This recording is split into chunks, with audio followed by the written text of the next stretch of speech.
সৌদাবাজার লখিমপুরের রাইজ অহা 28 মার্চে রিপাব্লিকান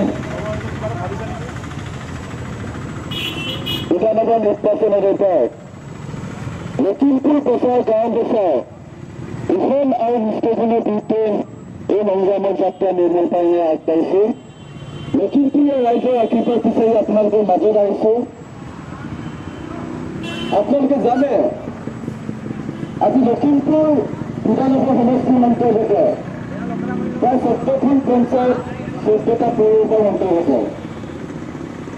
আজি গাঁও বচাও লখিমপুৰ বচাও এই শ্লোগানে আমি এইকাৰণে লখিমপুৰৰ ৰাইজৰ মাজত সোমাবলগীয়া হৈছো। আজি আপোনালোকে জানে আমি যুগ যুগ ধৰি ব্ৰিটিছৰ দিনৰ পৰাই আমি গাঁৱলীয়া ৰাইজে ইয়াৰ পৰা লখিমপুৰ বিধানসভাৰ মজিয়ালৈ ইয়াৰ জনপ্ৰতিনিধিসকলক আমি নিৰ্বাচিত কৰি আছো। কিন্তু প্ৰতিবাৰে এই জনপ্ৰতিনিধিসকলে আমাক বিশেষকৈ গ্ৰাম্য অঞ্চল আৰু গাঁৱলীয়া ৰাইজক ভোট বেংকৰ স্বাৰ্থতে ব্যৱহাৰ কৰা পৰিলক্ষিত হৈছে। যাৰ পৰিণতিত আমাৰ সমগ্ৰ গাঁৱলীয়া সমাজ এতিয়া মাৰ বান্ধি থিয় হ'ব লাগি আছে। দিল্লী বিস্ফোৰক দালালি নেতাসকলে আজি লখিমপুৰখন আজি লুটপাট কৰাৰ মানসিকতাৰে আজি বিভিন্ন পাৰ্টিত কংগ্ৰেছৰ বিজেপিয়ে গেছিতে আমি বহুত ফূৰ্তি চালো নহয় নে ৰাইজ? আজি অকল একেলোকে লখিমপুৰখন লুটপাট কৰাৰ স্বাৰ্থতে ইয়াত নিৰ্বাচনত প্ৰতিদ্বন্দ্বিতা কৰা পৰিলক্ষিত হৈছে। আজি গাঁৱৰ ৰাইজে এনে 5 টকীয়া টেবলেটৰ কাৰণে লখিমপুৰ নগৰ ৰাইজলৈকে এনে পৰিস্থিতি হৈছে। আজি আমাৰ তাত এখন হস্পিটেল নাই। নিজৰ মা দেউতা পিতৃক নিজৰ ভাই ভনী চিকিৎসা সেৱা কৰিবৰ বাবে আমি ঘোঁৰা গাড়ীত এম্বুলেন্স সেৱা দি লোৱা পৰিলক্ষিত যাৰ কাগৰ গাত নাপাওঁতে আমাৰ মৃত্যু সাৱটিবলগীয়া এনে পৰিস্থিতি হৈছে। এই চৰকাৰক কি আমি গাঁৱলীয়া ৰাইজে টেক্স দিয়া নাই নেকি? প্ৰশ্ন মুখ্যমন্ত্ৰী উপানন্দ সোণোৱাল ডক্টৰ হিমন্ত বিশ্ব শৰ্মালৈ আমি লখিমপুৰৰ ৰাইজৰ প্ৰশ্ন কৰিব বিচাৰিছো। আমি গাঁৱলীয়া ৰাইজে এই চৰকাৰক কোটি কোটি টকা টেক্স দিয়া পৰিছো। এই কোটি কোটি টকা জনাওঁতে টেক্স দিয়া পইচাৰে আপোনালোকে ঘণ্টাত 1 কোটি টকা খৰচ কৰে হেলিকপ্টাৰ ট্ৰান্সপোৰ্টন অপৰাধ কৰে খৰচ কৰি কোনো ৰাইজ অঞ্চলে আপোনালোকে শিক্ষা কৰা কোনো চুক্তি নাই নহয় নে ৰাইজ? এই ঘণ্টাত যদি 1 কোটি টকা আপোনালোকে নিৰ্বাচনত নামত প্ৰচাৰৰ নামত খৰচ কৰা টকাৰে আমাক যদি এখন চিকিৎসালয় দিয়াহেঁতেন, এখন চৰকাৰী স্কুল ভালকে আন্তঃগাঁথনি এখন মডেল স্কুল নিৰ্মাণ কৰাহেঁতেন, এখন চৰকাৰী পথ নিৰ্মাণ কৰাহেঁতেন, তেতিয়াহ'লে আপোনালোকে হেলিকপ্টাৰ নালাগে চাইকেল আহি ৰাইজে আপোনালোকে ভোট দিলেহেঁতেন।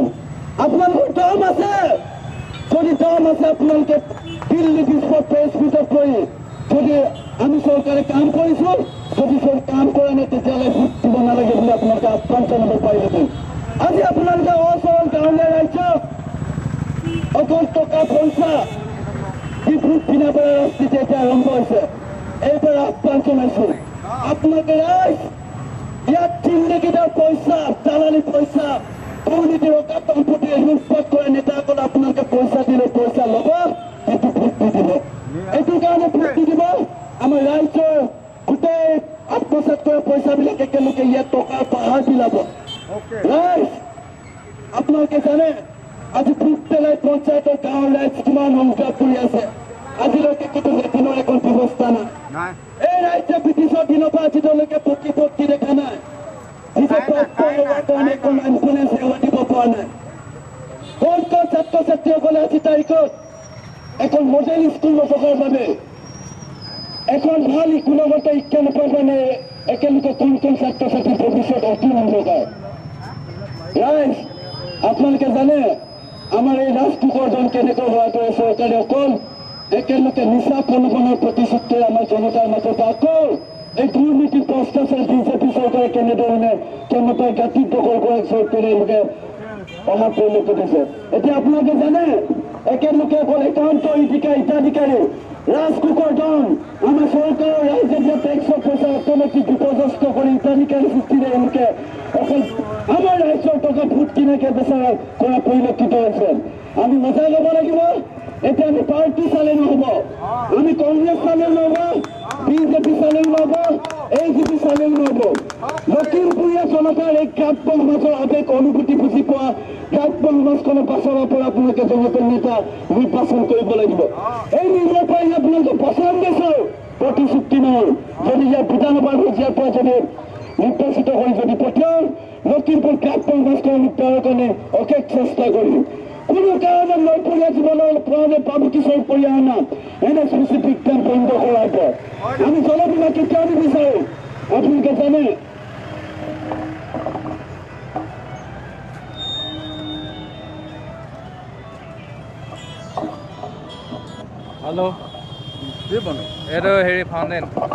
আপোনালোকে জানে নেপকো জলবিদ্যুৎ প্ৰকল্পে আমাৰ লখিমপুৰৰ গাঁও স্কিমৰ মানুহক কিমান অৰ্থনৈতিকভাৱে বিপৰ্যস্ত কৰিছে, কিমান সা সম্পত্তি ক্ষতি কৰিছে আপোনালোকে ভালদৰে জানে।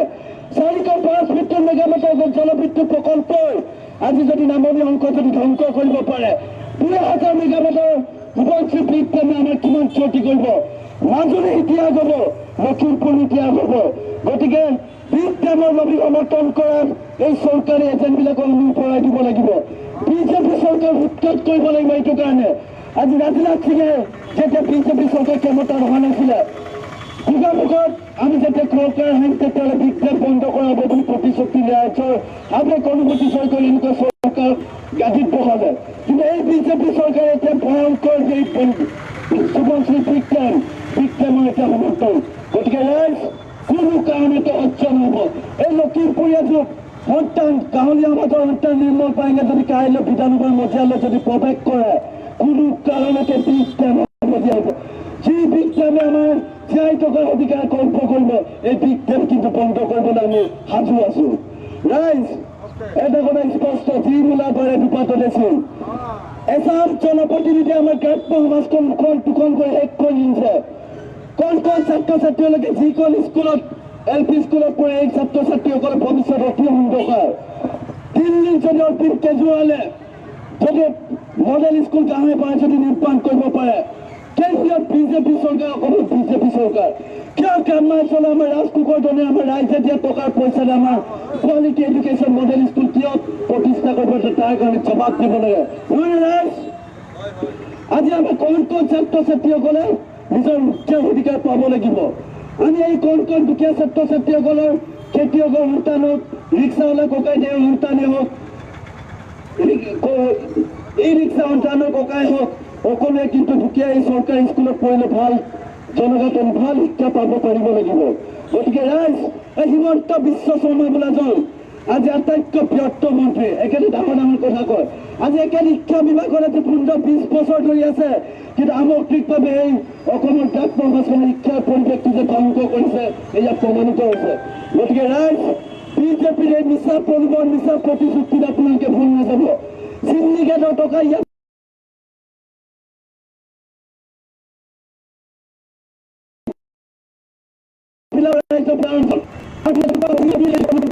টকা ল'ব কিন্তু ভোট নিদিব। কাৰণ আপোনালোকে নেতা নিৰ্বাচন কৰাৰ আগতে এনেকুৱা ফ্ৰেছ বেক প্ৰফাইল চাই ল'ব, এই নেতাজন লখিমপুৰীয়া মানুহ হয় নে নহয়, এই লখিমপুৰীয়া ৰাইজৰ কাৰণে কিমান মাত মাতিছে এয়া আপোনালোকে চাব লাগিব। গতিকে ৰাইজ এইবাৰ লখিমপুৰ বচাও গাঁও বচাও উদ্দেশ্যেৰে অটো ৰিক্সা আপোনালোকৰ মাজত আহি আছে। এইটো কাৰণে অটো ৰিক্সা আহিছে, অটো ৰিক্সা আমাৰ দুখীয়া জনগণৰ হাত নাই। আজি নিৰ্মল পাইঙে যদি লখিমপুৰ মজিয়াৰ পৰা যদি বিধানসভা নিৰ্বাচিত হয়, এই লখিমপুৰখন এখন সুন্দৰ এখন পৰিৱেশ পাব। ৰাইজ আপোনালোকে জানে আজি উত্তৰ লখিমপুৰ পৌৰসভাত কিমান দুৰ্নীতিগ্ৰস্ত হৈ আছে। লখিমপুৰ পৌৰসভাৰ হঠাৎ দুৰ্নীতিৰ বাবে আমাৰ ৰাইজ আজি তাৰিখত কেনেকুৱা এটা পৰিস্থিতি প্ৰকোপত কৰিবলগীয়া হৈছে। আজি আপোনালোকে পৌৰসভাৰ অন্তৰ্গত এলেকাৰ ইয়াত যথেষ্ট নাগৰিক আছে। আমাৰ ঘৰত যদি জুই লাগি যায়, আপতকালীন সেৱাৰ কাৰণে 108 এখন ফায়াৰ চাৰ্ভিছ সোমাব পৰা অৱস্থাত নাই। এই নিৰ্মল পাইঙে যদি অটো ৰিক্সা চিনত যদি জয়ী হয়, কাইলৈ পৌৰসভাত আইন প্ৰমাণ কৰে তাৰ 17 ফুটকে ৰাস্তা আমি বহল কৰা কাৰ্যসূচী হাতত মই আপোনালোকক কথা দিছো। আৰু আমাৰ আধুনিক কৃত্ৰিম বানপানীত আমি কিমান বোকাটো এটা কষ্ট কৰিবলগীয়া, আমি সন্মুখীন হ'বলগীয়া হয়। মই যদি কাইলৈ বিধানসভাৰ মজিয়াত যদি প্ৰৱেশ কৰোঁ, যদি ইয়াৰ বিধায়ক হিচাপে যদি অটো ৰিক্সা চিনত যদি আপোনালোকে ভোট দি জয়যুক্ত কৰায়, ইয়াত আধুনিক প্ৰযুক্তিৰ জৰিয়তে আমি ড্ৰেইন চিষ্টেম আউটলেটৰ ব্যৱস্থা কৰা হ'ব আৰু সম্পূৰ্ণ প্ৰশাসন যন্ত্ৰটো দুৰ্নীতিমুক্ত কৰা হ'ব। তাত দালালি নচলিব পৌৰসভাত। এতিয়া দালালৰ আকৰ্ষণ চলিছে উত্তৰ লখিমপুৰ পৌৰসভাত। একেলোকে অকল চৰকাৰী আঁচনি লিষ্টত এই দলবিলাকে এতিয়া তাত দালালৰ টপটো পায়। আমি কিবা এটা পৌৰসভাৰ ইনকাম চাৰ্টিফিকেট এটা ঘৰৰ এটা টেক্স দিবলৈ কিন্তু আমি দিন পাত সময় অতিবাহিত কৰি ৰখিবলগীয়া হয়। এই নিৰ্মল পাইন যুৱ শক্তি আমি আগবাঢ়িছো।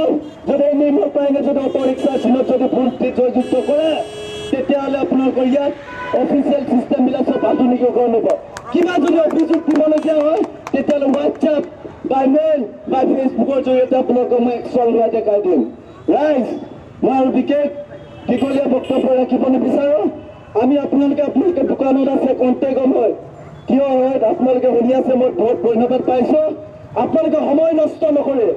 কোনোবাই নেতা আছে, কোনোবাই বাকন দিছে, অভাৱৰ হোৱাৰ কোনো প্ৰয়োজন নাই। আমি টেকনলজি ইউজ কৰিব লাগিব। এই বিজেপি চৰকাৰে যে কোটি কোটি টকা আমাৰ ৰাজকোষৰ তলৰাত কৰে, হেলিকপ্টাৰ লৈ এতিয়া গাঁৱত প্ৰচাৰ কৰিবলৈ যায়। অতি লজ্জাজনক, অতি লজ্জাজনক। 1 কোটি টকা আপুনি চাওক, এই 1 কোটি টকা পইচা দি যদি আমাৰ তাৰ ৰাস্তা পদূলি নিৰ্মাণ কৰে, তেনে আমি ক'বলগীয়া একো নাছিলে। নহয়, 1 কোটি টকা 1 ঘণ্টাত খৰচ কৰা টকা দি আমাক এখন চিকিৎসালয় নিৰ্মাণ কৰি দিয়াহেঁতেন 1 টকা নাই, আমাক এনেকুৱা ভোট কোনে প্ৰয়োজন নাছিলে। এতিয়া এই গাঁৱৰ ৰাইজত একেলগে মিছা প্ৰলোভন, বিভিন্ন প্ৰলোভনেৰে এতিয়া ভোট ভিক্ষা মাগি পাইছে। লাজ পাব লাগে ইয়াত ডক্টৰ হিমন্ত বিশ্ব শৰ্মা, সৰ্বানন্দ সোণোৱাল, লাজ পাব লাগে, লাজ পাব লাগে। এইবাৰ এখন বিজেপি মুক্ত চৰকাৰ অসমত কৰিবলৈ গৈ আছে, কাৰণ কংগ্ৰেছ আৰু বিজেপি দুটা ৰিপিটি। এই কংগ্ৰেছৰ ভ্ৰষ্টাচাৰী ধুৰন্ধৰ দালালি নেতাবিলাকে এতিয়া বিজেপিৰ হকে হ'ব, নহয় জানো ৰাইজ? গতিকে এই কংগ্ৰেছী নেতাবিলাকে দুৰ্নীতিমুক্ত কথা ক'লে আমাৰ হাঁহি উঠে, হাস্যকৰ। গতিকে ৰাইজ, আপোনালোকে এইবাৰ ওলাই আহক, ৰাইজে মাৰ বান্ধি ওলাই আহক। লখিমপুৰীয়া গাঁৱৰ ৰাইজে আপোনালোকে নিৰ্মল পাইঙৰ বিষয়ে ভালদৰে জানে।